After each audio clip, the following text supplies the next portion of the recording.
তা বলে ভারতবর্ষে ধনী গোষ্ঠীর মধ্যে এমন একটা নাম থাকতো, গুরুগিরি করে রোজগার করে আমি খাই না, পরিশ্রম করে যতটুকু দরকার ততটুকুনি করে।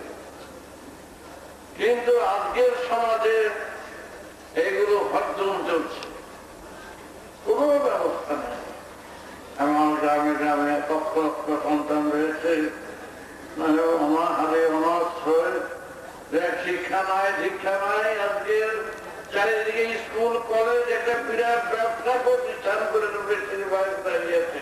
সবাইকে বলছিলেন যাই না পাওয়ার তাদের স্কুলে ভর্তি হতে পারে না, বেশিরভাগ ক্ষেত্রে অনেকবার চোখের জল ফেলছে বাচ্চাদের নিয়ে।